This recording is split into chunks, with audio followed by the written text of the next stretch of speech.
Hey everybody, thanks for finding us here on Behind the Mic on SI.com. Yes, Chuck. Can I say something? Please do.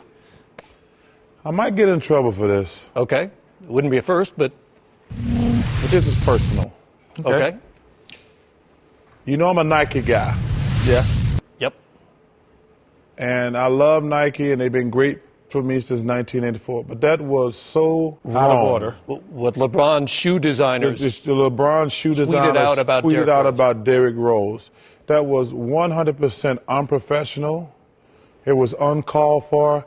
And I'm very disappointed. I'm not here to, I always say, my job is not to say who should get hired and fired. I don't think the guy should get fired. But as a Nike guy, and I got great respect for Derrick Rose, to say that injury was caused because he was playing in inferior shoes and he should have signed with Nike, that's 100% inappropriate.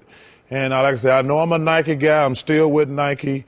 But I can't let that slide because I'm a big Derrick Rose fan.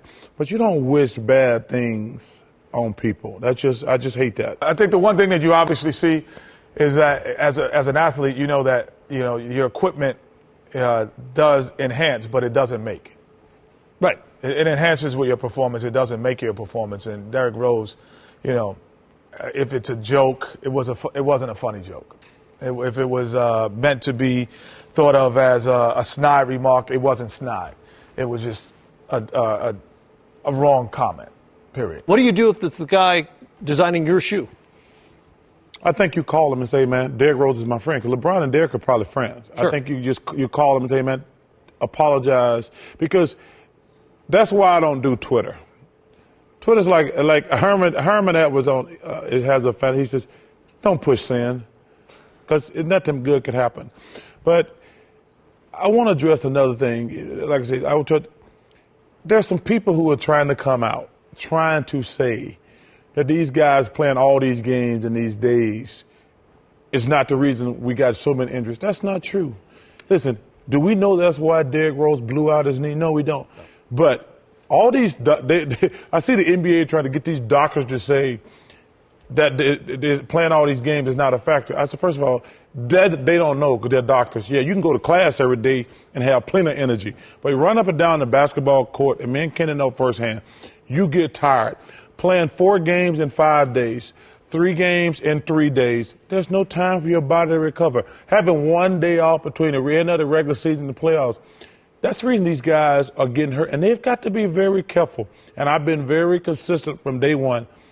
I think the NBA champion is going to be decided by injuries. Commissioner David Stern disagrees with you. I know he does. He says he doesn't see a relation between them. That's because he's never played basketball. Rose's case is interesting, too, because this was the 6th different body part he hurt over the course of the season. And sometimes they're related because you're going to compensate. They're always related. Yeah. They're all lower body injuries for a reason. And Kenny knows, and I know, when you hurt one thing on your legs, you hurt some other part on the other leg or your back. Right. You can't run 2 marathons back to back. There's a time for recovery. There's a time for. So, yeah, we know that this condensed schedule could lead to that. So to say it doesn't, yes, it obviously does. But it's unfortunate that it's happening to keep moments. And Charles said, he did say from day one that the NBA champion will be decided upon injuries. Who gets hurt and who doesn't. So even though the first round schedule is basically what it has been in the past, it's the cumulative effect of the condensed regular season. Listen to what I'm saying. Okay, when you play 3 games in 3 nights, how many hours do you actually get to sleep? Depends on where you're going, for one, right? The travel. You probably get a maximum of 7 hours to sleep.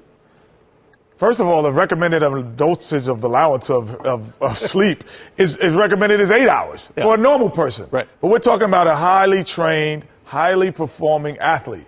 So you probably need 10 hours throughout the day. You need 8, and then you probably need an hour and a half for a nap before a game. That's pretty much the ritual of every NBA player. Right. So, of course, when you're not getting rest, you don't perform the same way.